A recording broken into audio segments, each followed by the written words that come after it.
Hello, good morning, good afternoon. Welcome everyone to Epsilon Persona Live. I'm really excited to kick off this happy hour where we're going to teach you the recipe for personalization success. My name is William Jenkins. I'm the Vice President of Global Business Development at Epsilon. Been here about 4 years and have over 20 years experience helping enterprise restaurant clients really leverage technology and data to connect with their customers and grow their business. Before we get started, let me introduce the rest of my crew. I'm fortunate to have Azarias Bellamy, who is a personal chef and founder of Blondery, an 100% direct-to-consumer bakery. She's amazing, and I gotta tell you, she's well known for her handmade blondies. Please excuse the drool, but those blondies are delicious. Secondly, we have Brian Giannoni, my good buddy, Vice President of Client Development at Epsilon. Brian has extensive experience building marketing programs for large retailers and B2B such as Wendy's and Jersey Mike's. And then last and certainly not least, one of my faves, Hillary Cook, Vice President of Client Services. You'll be hard pressed to find someone with more passion about consumer experience and loyalty. And we're privileged to have 15 years of her experience as we talk more about connected customers. So listen here. You all are going to walk away with 2 recipes, 1 for marketing personalization and 2 for personalized cake jars. I'll take you through 4 key ingredients for a fully baked marketing personalization strategy. Then I'm going to hand it off to Azarias and Brian, and they're going to walk us through a tutorial around personalizing cake jars and your brand's marketing. We'll round out today's event with a live fireside chat between Hillary Cook and Azarias. So let's just make sure we have some fun here and get started. Let me ask you, have you ever baked something following a recipe, maybe a cake jar? What happens when you don't have all the ingredients? Maybe you don't have the tools or their measurements. You can imagine it gets complicated, kind of like trying to bake a cake with no eggs. Personally, I've been there.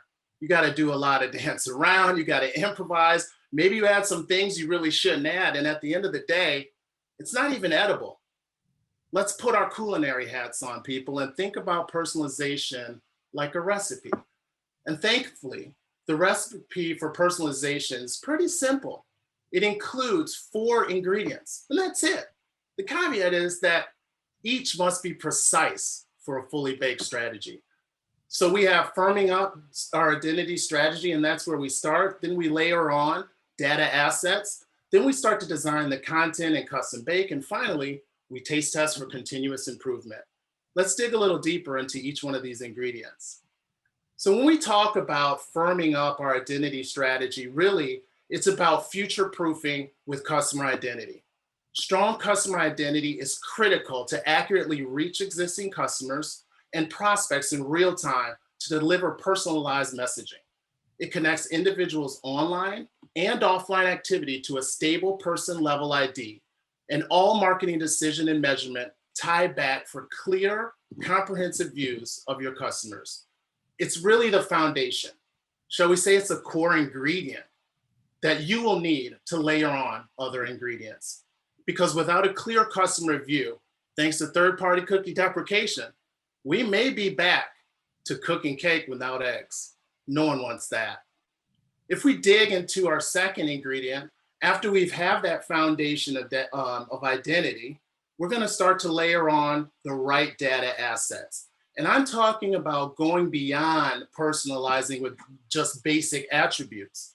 The culinary field calls this mise en place, and it's bringing everything together and preparing it for use.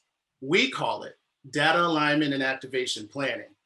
You see, when you let your consumer intent guide your conversations, you're able to build a more authentic relationship, and then, therefore, you're going to increase your brand loyalty.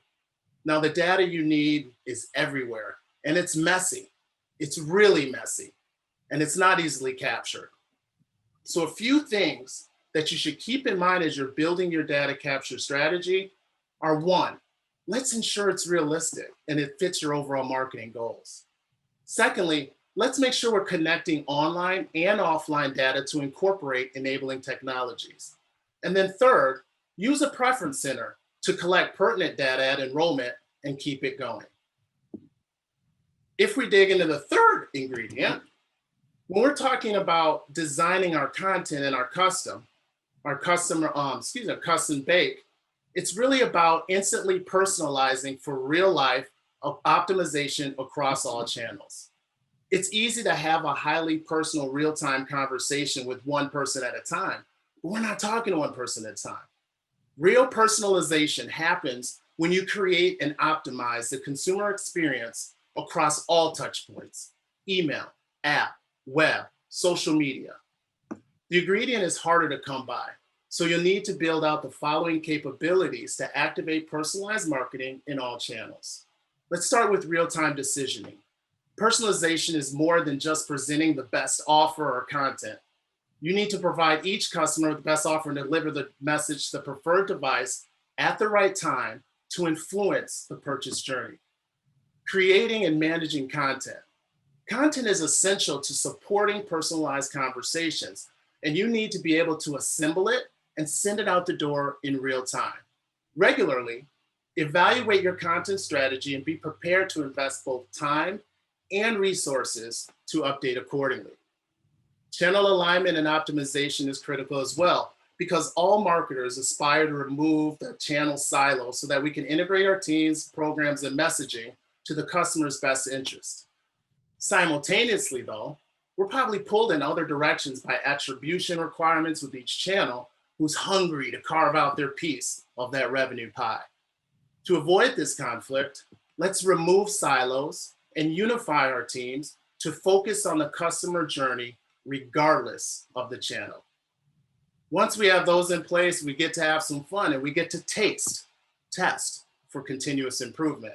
And that's about analyzing engagement to optimize impact. With all of these personalized conversations happening, it's important to check in on how our recipe's coming together and, of course, correct as needed. This means creating an always-on cycle of continuous learning and optimization.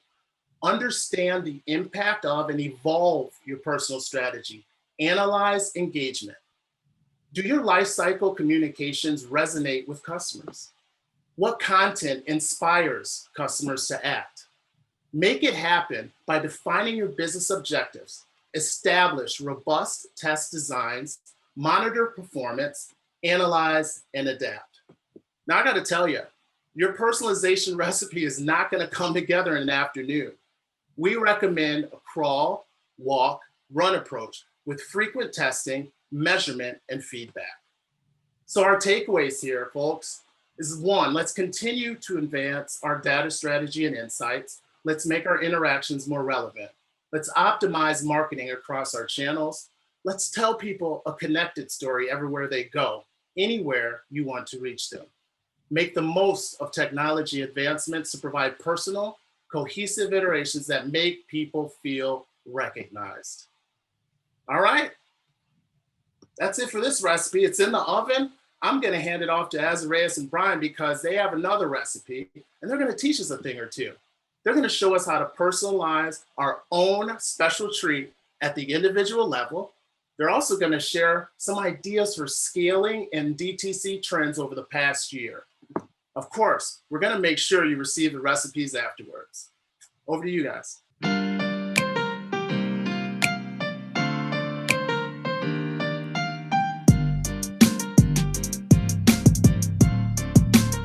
Good afternoon, everybody. My name is Brian Giannoni from Epsilon.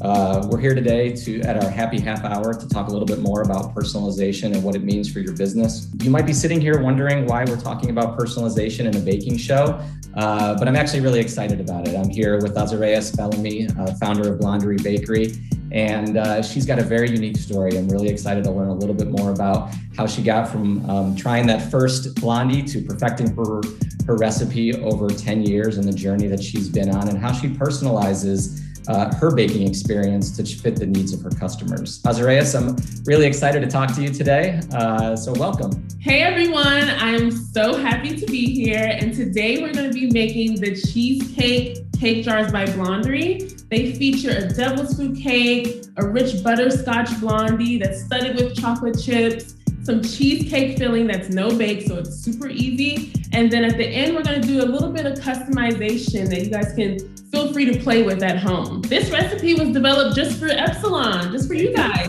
Are you excited? Yeah, I'm excited to get started. I really want to tell you about this devil's food cake. So this devil's food cake is super interesting in that it starts with the cocoa noir, but it actually has mayonnaise in it. I can't believe that. Secret ingredient. Secret ingredient, yes. And that adds a lot of moisture to the recipe. And also it gives it a lot of stability. When you have this recipe in your repertoire, you won't need a box cake mix. Cut circles of the devil's food cake, because that's the first layer of this multi-layer cake jar. And for me, I'm gonna just use my knife and cut squares because sometimes you don't have a cutter like that. All right, so tell me what you're doing over there right now. Okay, the chocolate chip blondie. So that is the base of all of the blondies. It's made with a butterscotch base.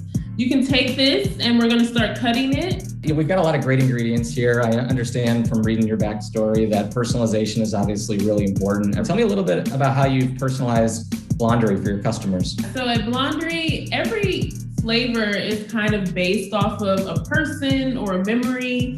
So like my gluten-free Brooklyn Blackout is based off of a friend who was gluten-free and she wanted to eat my blondies. So I was like, I'm gonna make something that's tasty for everyone to eat, but that she can also enjoy. Listening to my customers and understanding their dietary restrictions or preferences. It's all about taking your time, listening to your customers, and also doing what feels very authentic to me.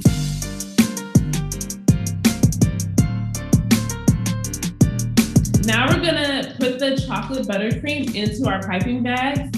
What I like to do is fold the bag like this.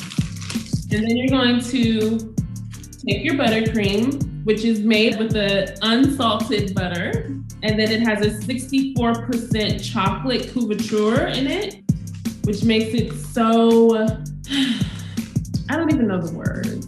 The trick is to not get it on the edge that you fold it over. You want it to stay clean. Ready? I'm ready. While we're doing this, let's grab some more of our cake and some more blondie and add it in there.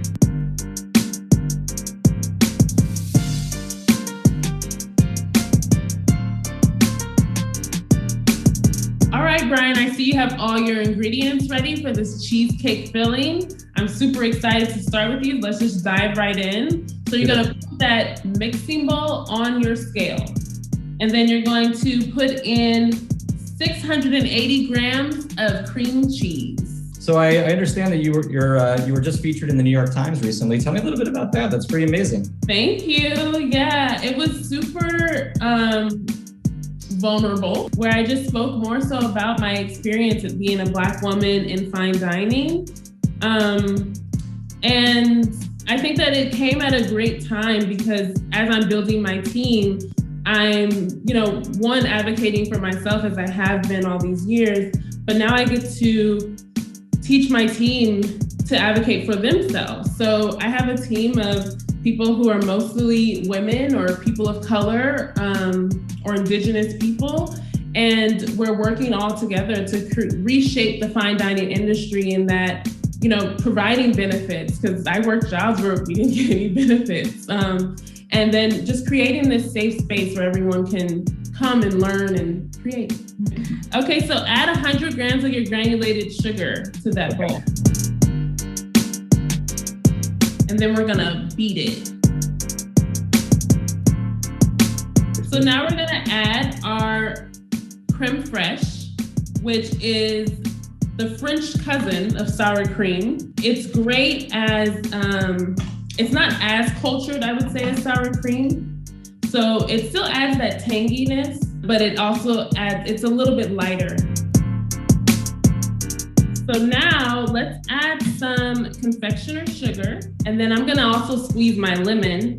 You need about 2 teaspoons. So I would say probably half of the lemon. Tell me a little bit about, obviously, direct-to-consumer business, but I think there's a lot of large companies that can learn from some of the things that you've put into place, especially a year after a pandemic. I mean, we talk about it all the time, you know, with larger companies, is that they have a harder time pivoting because they're so large. So I think creating those small task force within your own organization where people can work on a kind of sprint, so they can work on a project very quickly and get it out into the universe as soon as possible. Another thing I think that large companies can take away from what I've experienced may be that listening to your entry-level staff, because they usually have a different view from what you're maybe used to hearing on a day-to-day basis.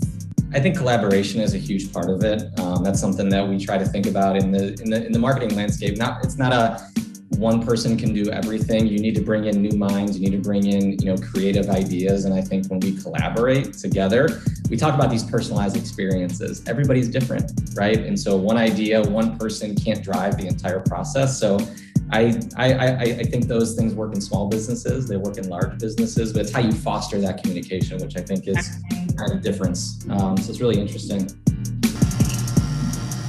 Okay, Brian, you need your vanilla now, and we're gonna add about a teaspoon. And really, you kind of measure vanilla with your heart. Okay, I'm gonna put these measuring spoons away then.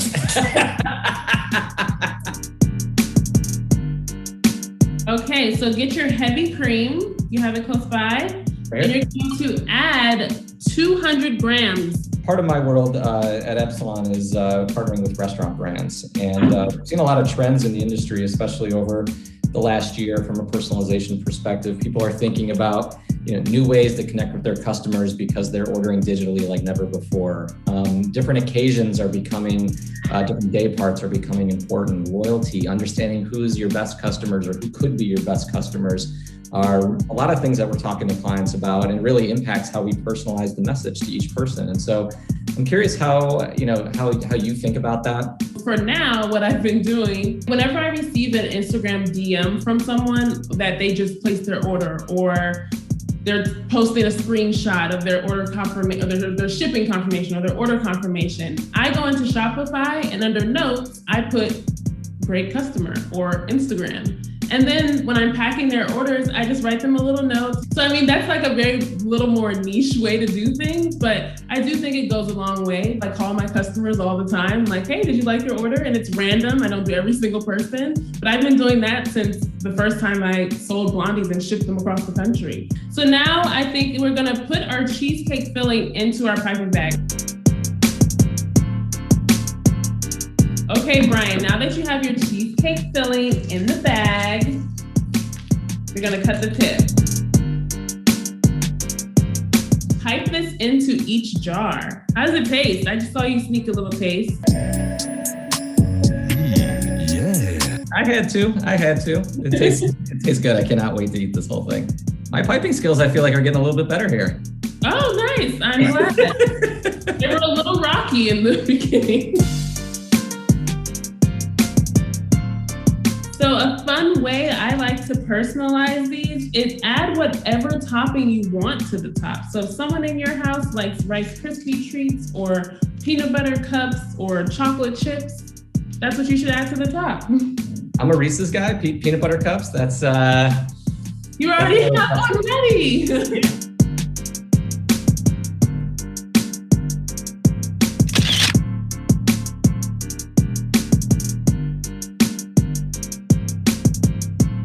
I think we've made it to the end here. This is amazing. I'm going to spend a few minutes off camera finishing my jar here. Let's do a little virtual cheers. Cheers. Thank you so much for guiding me through this process, the amateur baker. Thank you so much, Brian. You've been the perfect co-host. And I just want to let everyone know that you can follow me at Blondry on Instagram or find my website at blondry.com.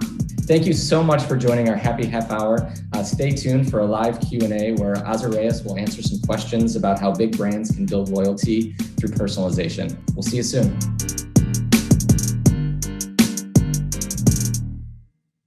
Hi guys, Brian and Azarias, that was so fun. Thank you for taking us through that customized recipe just for Epsilon. And Ozzy, thanks for joining us for this fireside chat today. I'm super excited. That video was so cute. This is my first time seeing it. So I'm like, oh, that was so cute. I will have to remember that vanilla is measured by the heart. Oh yeah, for sure. For sure, yes. After listening to your and Brian's talk, I have some extra questions that I would love to dig in on if you're game. Yes, ask away. Wonderful. So COVID coincided with Blondery's breakout year, and there was obviously increased demand for mail order blondies at the same time. How in the world did you manage your business during this incredibly unique moment? Yeah, I think that COVID helped shift the perception of fine dining in the home. And people were more receptive to getting a box of these gourmet blondies in the mail. Also, we had to kind of pivot to take advantage of more customers. We had more eyes on us. So naturally that led to more preferences. So introducing gluten-free stuff and vegan stuff has been like number one on our list of our holiday collection and summer collection. I've heard amazing things about the birthday cake blondies, and I am so excited to try them. They've been a smash hit with our friends for sure. I think during COVID, it is really counterintuitive to think about how small brands really excelled while big stable brands started to decrease and fall during the pandemic. And I think it's the first time where you can't ignore the performance and the gap when you look at brands that are community invested versus ones that are only profit centric. And I think what we can all learn from direct to consumer strategy is that really tailored approach that we can take with our customers as we continue to come out of recovery, and this really unique opportunity to reshape the way that we build our relationships with our customers and all the things that I think we probably took for granted before the pandemic that now we can really enculturate into the way that we go to market. And I think when I look at the things that made you so successful, one of the brands that comes to mind, of course, is Dunkin', which we heard from earlier today. And there was this really cool moment that happened where a store owner noticed that both his kids and his friends' kids wanted to be more entertained, right, when we were all in lockdown. And so he created make your own donut kits. And this naturally became, I know, which was so fun. We even had some neighbors of ours do it. And it was this great connection moment, both with the community, obviously, as well as the product and the brand, but with your families. And I think any company that can look for those moments, and then the unique opportunity many of us have is then being able to scale it and provide a voice to those community moments, I think is something I am hoping that we all take as a main lesson as we come out of the pandemic. Sure, yeah. So as we go down that path, obviously, I think one of the things you and I have talked about is human recognition, and you and Brian discussed it too when you talk about building your team. Why is basic human recognition so critical to building a business? Because it's, in Maslow's hierarchy of needs, that's number one. It's like we're human beings who crave connection, especially moving into this more digital landscape. I think those little personalized moments of connection have become increasingly important, if not mandatory, for doing business in a pandemic and post-pandemic. I agree wholeheartedly. I'm curious from your perspective, what you would recommend brands, both big and small, do to pursue growth without losing what makes those brands, those brand to consumer relationships so close? I think I touched on it briefly in Brian and I's video, but really taking those moments to write a handwritten note to a customer, or recognizing them on their birthdays, or jumping on Instagram Live and just having a Q&A. I just did one recently this past week for Blonder and got over 100 questions from my audience. And it was the most engaged my audience has been on Instagram with me. So I know that's something I'll continue to do moving forward, but just opening it up and letting us see who the CEO is or what a founder's day looks like. I had this really special moment when I was traveling for work before the pandemic, and I stayed at a Marriott property. And I was talking to the staff ahead of my arrival to see if they could help me with a special project. And in a very innocent conversation, the person said, you could ask us for anything. And I was like, well, how about the pony that I didn't get when I was a child? And when I checked into that hotel, on my bed was a small stuffed pony and a handwritten note by the hotel. And I mean to tell you, I think I literally put my bags down, ran downstairs, and I showed it to everyone. And it was such a unique, incredible memory that I will always carry. So I completely connect with. So random. I love that. So random and so wondерful. What a surprise. There's another direct-to-consumer company that I think is doing some really unique work. I think you and I are talking about things like handwritten notes and being able to take that personal touch. And I think one of the questions that I have a lot with my clients is, well, how do we scale that? Right? How do I look at it from a data-oriented approach? And there's a company in Dallas, Texas called Gardenuity, and it's trying to bring gardening to urban areas. And I do not have a green thumb at all. It's black. Yeah. I try so hard to grow tomatoes every year. And they not only have these really beautiful and easy kits that they send you, but because you ordered it from them, and there's a whole quiz, right?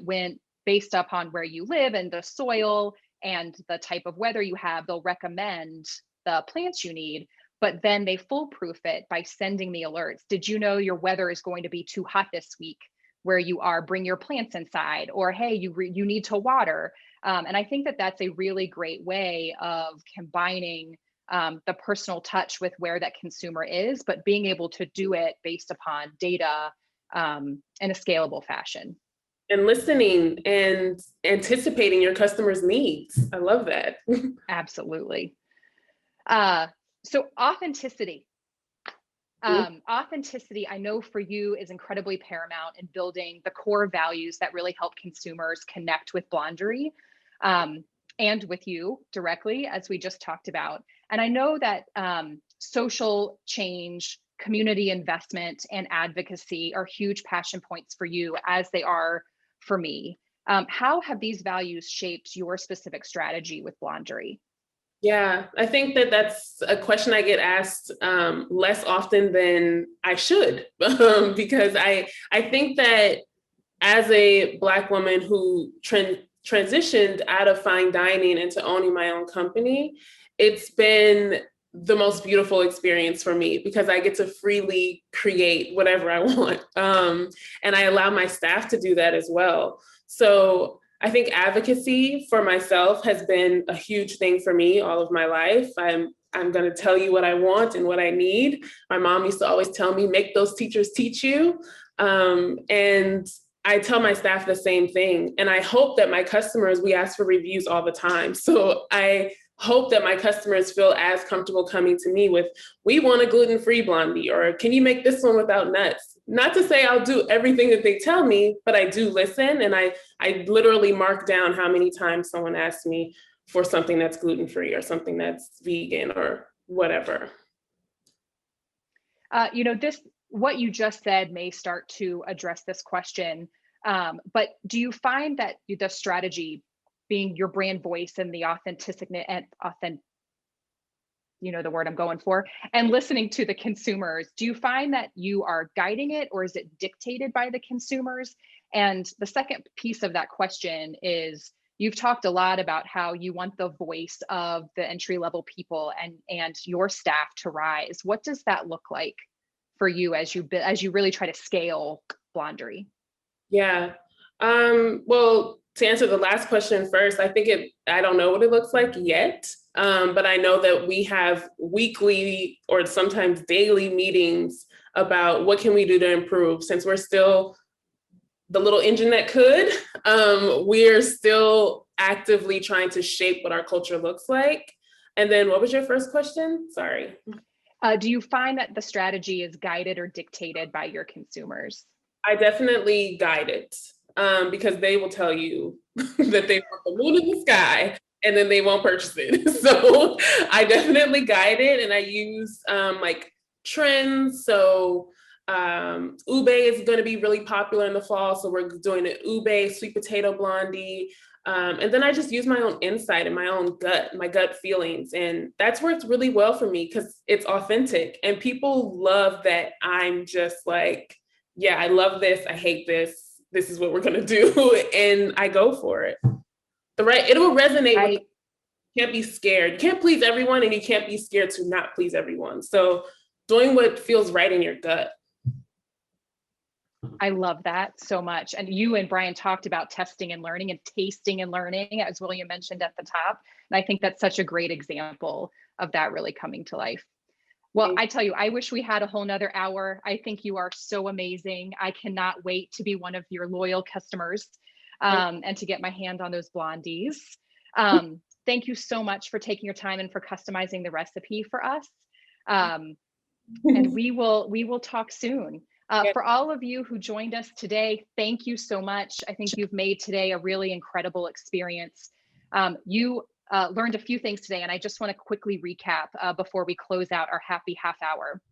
First, future-proof your personalization strategy with the right data. Amidst the COVID disruption, create relationships directly with consumers, taste and learn, test and learn, and don't be afraid to fail and go with your gut on something, as Ozzy reminded us. And lastly, optimize brand impact with your community through human connections, and be authentic about what your brand stands for. I know that it was a great day today, and I hope you learned a lot and that you're taking away not just a sweet treat, but really strong foundations for your brand. You can join us tomorrow for some really incredible sessions, including our keynote, as well as discussing loyalty across the customer journey, how to become a personalization at scale trailblazer. And lastly, this one's going to be particularly fun, a special match game, AI edition. So thank you so much for your time. Have a great day.